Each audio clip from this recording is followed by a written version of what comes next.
welcome to Geekology. I'm David. I'm Sven. And tonight we're reviewing Star Trek, the official Starship collection by Eaglemoss, commissioning plaque for the USS Defiant, otherwise known as a dedication plaque. Yeah.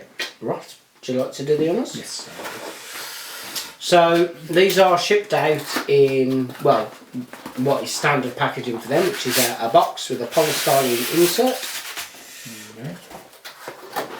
Picture on the back, referring it to as USS Defiant NX74205.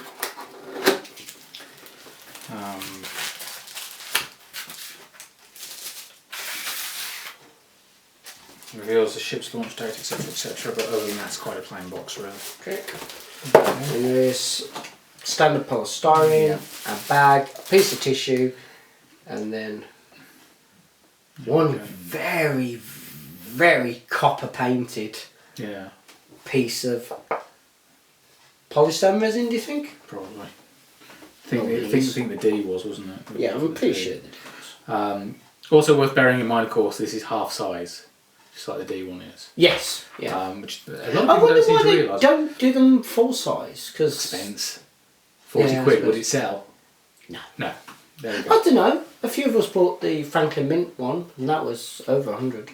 Yeah, but that actually had gold and silver on it for a start. Only the combat. Well, yeah. And that was... What's it a made of? I can't remember because it wasn't polystyrene, was it?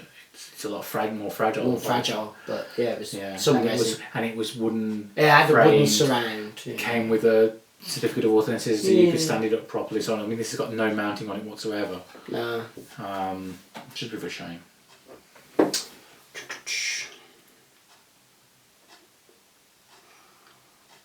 Yep. It's a commissioning plaque. Yep, you're right. It's commissioning plaque. Okay, so Starfleet Registry NX74205, first starship of a class, so Defiant class confirms that. Antares Shipyards, Bajor Sector, United Federation of Planets. The information is right. How can you have a Bajor Sector in the United Federation of Planets when Bajor hadn't joined the United Federation of Planets? It's still what the plaque said. Yeah. And then you've got the list of people who actually worked on the show with Chief of Staff Jude Roddenberry, which is a nice thing actually when you think about it. They do that on all the plaques. Yeah. But yeah, you basically got people from the development of the show, the producers, the art department, so on and so forth on there, which is quite nice. Yeah, because they work on a very firm basis that in none of the angles where you can see the plaque can you possibly read it. Yes, quite. All I ask is a tall ship and a star to steer her by. John Masefield. It is what it is. Yeah, it's a copy of a fictional plaque. Yeah. Does the job. Actually, sorry. Yeah. Edit. Yeah, it is what it is. It's a copy of the plaque. I'm not quite sure why make them half size. I see what you're saying with the price. I'm not sure why, as a fan, you would want them this size. I mean, obviously there's a displaying issue because full-size plaque, but on the other hand, they're only going to do so many of the commissioning plaques. But even if they do all the main ones, that's still like 10 plaques kind of thing, isn't it? Yeah, but 10 of these half-size ones this is the other thing as well. Is it half or is it? They are half size because remember when we reviewed the first one, we actually put ours next to each other in front of Yeah, you're right, they are half. But it's like with this one, this immediately is screaming to me, you want the one that says USS Defiant Constitution class, don't you? Is that what that's shouting to you? Yeah. Because to me it's shouting, this is a really pants paint job. What's wrong with the paint job? It's correct. That is, it's copper coloured. Yeah. It's not going to be made of copper, is it? No. Melted down. If you have a copper plaque, yeah, and then that, and you compare the two, there's no frigging difference. The Franklin Mint one, which was, again, a polystone of some variety, it was just a resin, looked correct. This does not look correct. Yeah, it does. It was a different colour from the one. Way too shiny. No, this is right. I'll take your word for it. Yeah, this is pretty. I don't know. It looks gorgeous. It's like the one. It's like the one you saw on Voyager. That also looked not as gorgeous. Significantly different. To the one significantly different. Yeah, they looked more aged, Yeah. but this is just too shiny for me. No booklet either. Why? Yeah. Why don't they come Well, with a they booklet? didn't do that with the D, did they? We didn't get anything for the D. Yeah, but I forgive them for the D because the D was Well, a free gift. What would they have? People pay for What would this. they have put in the booklet that isn't in the Defiant magazine? Maybe they'd Shit. explain what all the names are, why the names are on the plaque, what the significance of that is. So you get the why same they- leaflet with every single plaque. Why- All the names are the same. Why? Yeah, okay. Yeah. It's a valid You see point. where I'm coming from? Okay, it's a valid point. I don't know. Maybe he screwed the ship But that was in the magazine. of each of the ships. Yeah. I suppose. This is where you're running into a problem because this isn't something that's been released into retail stores. This is only available from their website. Yeah, it's true. So it's an extra, Mm. and like they're approaching a lot of other things that are coming through. What my problem is the price. I think 20 quid's too much. Yeah, okay, I agree with that. I can see 15. Can you? Yeah, I can see 15. So it Just maybe if nothing for the fact that it might just be me and being hugely underwhelmed with them. I'm being honest right from the get go. I kind of didn't see the point in them in the first place. I never really saw the point of owning the commissioning plaques. The Franklin, yes and no. I got it way back when. I didn't pay no any of the original retail, and I got it because it was a nice piece of art. Yeah. I got it thinking that's kind of cool to put in with the rest of my collection. It kind of it works. and it was the only time it ever had a commissioning plaque had been done. Yeah. The D, well, I got the D free as part of the subscription. Yeah, so I was like, yeah, fair enough. It's on the wall, but I don't like it. I never went, ooh, that's nice. I was like, yeah. It's kind of up there. The only reason I got this was because I bought a whole bunch of other collectibles and it was in the deal. And I was like, okay. woo, we can do an extra Eaglemoss review because, you know, it's like the shuttlecrafts. Yeah. Yeah, it's an extra Eaglemoss review and people like our reviews. Yeah. But the moment... See, I've been kind of... Because I've had this for a couple of weeks and I've been thinking, oh yeah, we must get around to reviewing this. And then the moment it came out of the thing, my brain went, you've got to think what you've got to say about these. And the honest truth is, yeah, I'm not a massive fan. No. It's understandable. It's very much a niche. It's a looks- niche thing within a niche of people. It's a niche thing collecting- within a niche thing, yeah, of okay. people collecting the I do Starships. think the paint job is shockingly bad, though. See, I don't see a problem. Why is it bad? Is the colours No, great? it's just... Okay, this is going to sound picky. It's that copper paint. Right. It looks like copper paint. Because it is copper paint, I'm not stupid. But there are ways of doing copper paint so that it looks genuinely more like copper. And then there's... You know my office wall? My office wall is painted in copper paint. And that's what it looked like before I antiqued it and did it so it looked like copper. Right. Because copper never looks like that. Well, it does for like a week of it being shiny. You new just and need a then little bit starts tarnishing. of Vulcan blood on it, doesn't it, to get Yes. that green tint? Yeah. No, not necessarily green. It's just it's a little too The shiny. oxidisation of copper. Yeah. As I said, And the thing it's is just me. if these are successful enough and they go on and do the rest, because they've done the TOS one already. Yeah. The original Enterprise. I say original Enterprise. The Enterprise from the original series. They I could love watching you trip up on that. they could do the A. Because there was a commissioning plaque on the A. Yeah. They could do the B because we saw the commissioning plaque on the B. Yeah. Well, they could do the commission plaques for every ship. Yeah, It and wouldn't C, I think we did C on screen, didn't we? Mm. Yeah. Stargazer. D's been done. I think they're doing the E. I think they do the Stargazer. The Defiant, obviously. The Voyager. Excelsior. Yeah, we saw the Excelsior one, didn't we? Yeah, but The again, Discovery. with the why?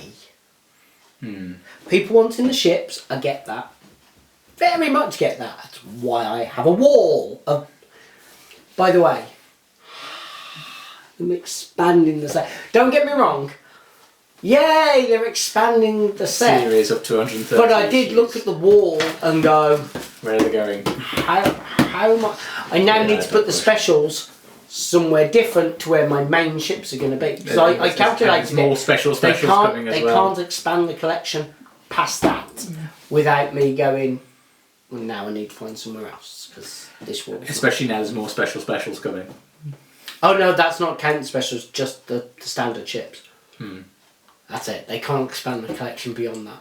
But beyond the 130. Yeah, they expanded beyond the 130. I need to find. Do you know about the SS Yorktown?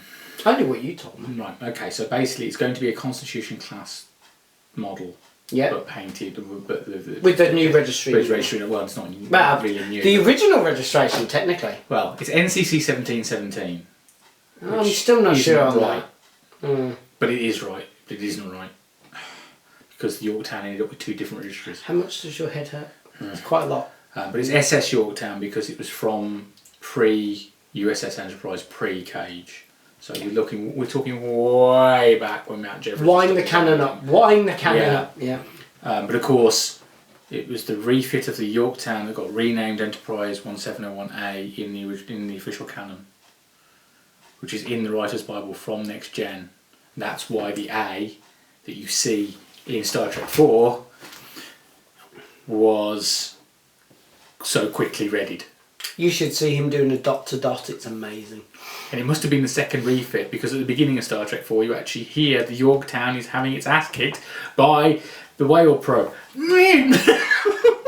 So it must be a case of it's coming for a refit after that incident because it's fitted out like the refit Enterprise was in Star Trek 2 because you can see bits in the background that make it look like a bridge from Star Trek 2. But of course when they get on board it in Star Trek 4 it's got a completely different bridge. In your head, does it go dun dun dun dun dun dun dun, or does it go one moon circles? One moon circles. It is one moon circles. I thought it might. Yeah, hydrogen atom. Yeah, All the way. Flush out those ram scoops. Let's get back. No, let's not because there's still some stuff. You still want to go? There's still other stuff. Go for it. There's stuff. Stuff. Most of which I can't remember. Well, I'll tell you what, why don't they start with why I need to remodel my house? Yeah. They're expanding the bloody collection. Well, no, don't get me wrong, I'm not upset. I like the fact that they've gone to 130. It just now means that on my wall, that I have those ships on, that I've made the spaces for specifically for the collection as it is, I now need to take out all of the specials and put them somewhere else so that the whole wall, here's the whole wall, can be those ships. Yeah. Now, I realise that it's an alcove part of the wall in the living room, but if they expand the collection beyond it, I need to think of something else. And that's not including where the hell I'm putting these specials. I don't want to depress you. Yes, you do. You love as well as the SS Yorktown, which apparently will be a New York Comic Con exclusive. Ben Robinson also is that still recording? Yeah, it's still recording. As well as the SS Yorktown, which is apparently going to be a New York Comic Con exclusive, Ben Robinson from Eaglemoss also revealed that the next few specials are going to be the Franklin. Yep. No surprise there. Swarm ships. A bit of a surprise, not massively. Well, it's going to be either Krall's vessel I or think Swarm it'd ship. be I've got a Krall's. feeling it might be more than one ship because he actually said swarm ships Okay. rather than ship. So, yeah. And then K7. Yeah, that one was out of the blue. What now? What? But this is Ben Robinson, the man who said this is the Starships collection, not the Star Bases collection. That won't give us our starbase. We need a Starbase. Ding. We need a space dock, rather. Put them right Space dock, space dock, space dock. Anyway, and then also suggested that the Bloody K. By the way, K7 only had a shed load of models done about it. Yeah, Only been a lot of those. yeah. Space dock, one micro machine. There was a micro machine, a K7 too. Yeah. Anyway, And there was a 50th release model. And there was the 40th release model with the tribble. and the 25th. And the 25th. And then there was the original. It's all the same bloody models. I'm calm now. Anyway, calm. But hey, look, we might get the space. It was all right. Don't get me wrong. K7 was all right. It was a good episode. When DS9 redid it, it was a good episode. It didn't deserve a relaunch. We might get the space office, and then it might turn it upside down and call it regular one. We might be lucky. I wouldn't mind a regular one. I know. It's anything to do with Vengeance of Khan. Which was the first name for it before it The became proper Wrath of name Khan. for it. Yeah. Anyway, but the jellyfish is coming. Jellyfish. But he didn't say it was a special, technically. He just said the jellyfish was coming at some point. And everybody's going, but it's a JJ ship. But it's not, is it? It's from the Prime universe, because Jordan LaForge designed it. Only if you read the comics. Yeah, but it came from the Prime universe. Only if you read the comics and you count them as canon. Which, by the way, those comics, those They're canon. are actually canon. It had Prime Spock aboard. Some of them are canon. Prime Spock. Some of them aren't. You really need to find out which one it is before reading it and counting it, because otherwise you get all the different storylines rammed in your head like I do, and it makes my head hurt. It makes my head hurt. It does. But it's a Prime Universe design ship. It is Prime Universe. Because it came with Prime Spock aboard. Yeah, although it's Prime with blue eyes, so it doesn't count. It needs to have yellow eyes, damn it. Anyway. And then they unveiled a few of the ships. That joke there, that nobody laughed at in their heads, your fault. I know. They confirmed some stuff about the second and third shuttles packs. I can't believe that thing sold at that price. I can. And then confirm a few of the ships that are coming up, which is great. No, it is. It is great. I was quite happy. But, yeah. We kind of run out of enterprises by that point. And there's a little bit of you going, No, I'm all good. No, I'm all good. Sure. I am all good. Yeah. Sure. Yep. We'll see. They also suggested that, well, they also pretty much confirmed that there's going to be collections for Aliens and Battlestar Galactica coming. Yeah, my bank balance squealed when it heard that. Yeah. But there you go. On the one hand, I mean, the Battlestar collection could be ridiculous, because not only could you do all the ones from the original series, you then got all the ones from the new, and there was a lot of ships and a lot of shoals, and just a lot. And then you throw on all the Vipers. Just The Vipers alone. would they really do that though? Well, All the Mark II Vipers. Well, they're just going to change the name stick on them. No, I'm talking about the different models. Oh, you're of on about Viper. just the different models of Viper. Between the two talking series. canon, or are we talking? Well, actually, no. Technically, they're both canon. I was going to say Yeah. you count the original or the remake, because in the remake, technically, you've got there are 1 to 7, but you only And saw there's the new reboot. you only saw 1, 2, 4, and 7 on screen. So, actually, did you see any Mark 1? Yeah, there was a couple of Mark 1s, wasn't there? There was a couple of Mark 1s, Mark 2s, 4, They 7. got the stealth one. It was unofficial. Yeah, it was a built Viper, but it counts. Yeah, And do you get one with bikes? the alien one, the aliens collection though, that's interesting. Nostromo, Sulaco. Yeah, but it won't just be the ships. There's no way it'll be just the ships. It'll be the ships. You'll have characters. The ships will be the specials, won't they? Might well be. See, the thing is though, now that's where it gets interesting, because the Dark Horse comics, where it's one of the ironies of the Alien universe is you've got the original films, books of the movies, not books in their own right. Then came the Dark Horse comics, which were then reprinted by Marvel as being English comics, but they weren't. They were originally Dark Horse. I know because I have both sets, so I definitely know the Dark Horse. Dark Horse ones beat Marvel, but Marvel were better size. They looked nicer. But from the comics, they then wrote the books like Hive and Harvester and Requiem And that's Squeal. where Alien vs Predator all came from, wasn't it? Yes, because that's where they came up with a great back. Do you know the Alien backstory? Because I love the Alien backstory. They're the Predator attack backstory. dogs, aren't they? No, No? no, and the film fudged it up, and they were right. This is great. Predator is the ultimate killing machine in the universe.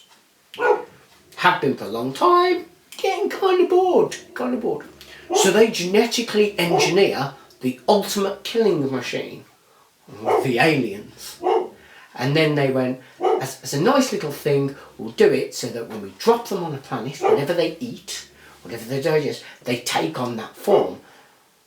So that's where you get hybrid aliens from. Like the alien we're used to are human hybrids. But you can have rhinos, you can have elephants, you can have giraffes, you can... and you could have Kenner having fun with the action figure line as a result. Yes, but yes, and they did. But all those were based on comic book stories. But all the books, all these marvellous, wonderful novels, are all based on comic stories. Which I love. It. It's like, yeah, can we expand this out this way? Yeah, sure. Just copy this story down. But the whole concept for the aliens were that they were genetically engineered by the predators to be the ultimate killing machines, so that they would have something to hunt. And in order to give them variants, they made them genetically susceptible, i.e., drop it on a planet filled with giraffes, you'll get giraffe-style aliens. But they overran the homeworld, destroyed the predator homeworld, and then the predators became a nomadic race hunting throughout the galaxy trying to wipe them out. Much better storyline than what they came up with for the film. Just putting it out there. Most Alien fans kind of go with that general. You know, like in Trek you get the most Alien fans who are genuine fans go, yeah, that was crap. It's one of those things. But yeah, it depends, because in the when they do the Alien ones, if they do all of the Alien ones, and you do end up with a Kenner thing of we get to see lots of different types of aliens. My favourite of all of the aliens, there was a few. Praying mantis. It was green, extra arms, and it was an awesome thing. There was a snake one as well, wasn't there? Yeah, it didn't work. It had a really weird skeleton structure thing, and like you could kind of had shoulders but didn't have the arms, and it was a really nice idea how they worked it, but it didn't. One of the weird things about Alien 3 is, and not a lot of people know this, and then it starts going off down weird routes when you do, was the alien was not from the dog, as there's the standard. It's from the bull.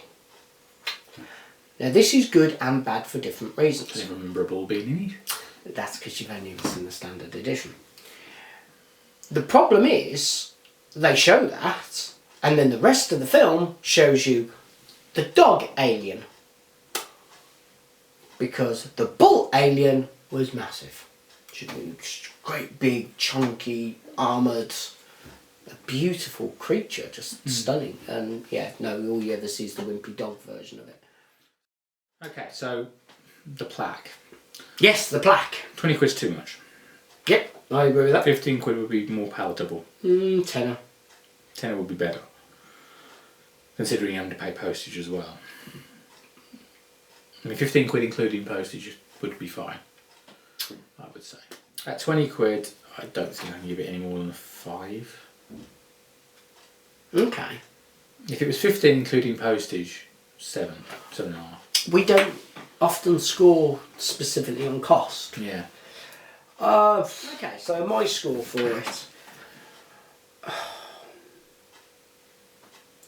Okay, I don't want to keep repeating myself, and I have this horrible feeling that when you come to edit this and we have to watch it, all I'm going to hear myself is just repeat these same facts.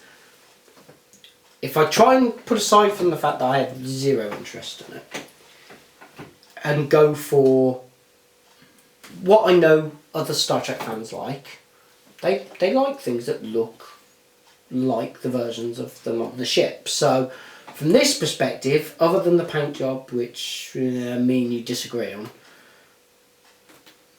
it is a relatively accurate representation of what it is meant to be. From that perspective, it probably deserves an 8 or a 9. I disagree with the paint job, which in my head would knock it down, but you feel that it's accurate, and I'm happy to go with that. The size thing would be an issue for me, because I would want it full size, so this half size version, that just doesn't appeal to me. It's not saving me anything because it's still going to have to take up wall space. So from that perspective, not so much. Having broken one of these, not this particular one, I broke a D, I know that they are fragile and they break, but nobody expects it to withstand masses of trauma. It's just an awkward thing. If we're going with your method of doing it by price, hell no, it gets a 5. It's 10 to 15 quid. It's not 20. It's just not 20. I don't see it as 20 in any universe. There is a universe that is nothing but shrimp, and this probably appears there. Okay. Buffy quote. Right. They're trying to explain multiple universe theories, and she goes, "Oh well, you know, if you wanted a world that was just made of shrimp, shrimp world." Right. Yeah. Anyway, so yeah, it's floating around in that universe. I don't know. You know, we often say at the end of our videos, if you have comments, please leave them below. And we've got some regular viewers who often critique and give feedback, both positive and negative, which is wonderful because we both do love negative and positive feedback. It tells us if we're aiming the show in the right direction. I would love to hear from anybody else who doesn't have their own channel, I'm going to be specific, who collects these. See what I did there? Because people that have their own channels that specifically collect these probably are quite into them. I want to speak to some. I'd love to hear comments from somebody who just collects and has collected this as part of their thing, as an addition. Because that's evidently who this is aimed at. So I'd like to hear that person's opinion. I'd really love to. So please, genuinely, leave comments. We would like to read them. If you have one of these in your collection that isn't the D, again, I'm being specific. I want somebody who's actually purchased one of the other plaques. You know, I'd like to see what anybody else thinks of it. Just because, I don't get why they did it. I just think it's a strange spin-off. Okay. As you said, it's a niche thing within a niche thing on a niche thing. So yeah. Quite. Right. Well, I think that genuinely about covers it from us. Thank you very much for watching. You can subscribe to us here on YouTube. You can follow us on both Facebook and Twitter. And of course, there is the official Geekology website. Thank you for watching and good night. Bye.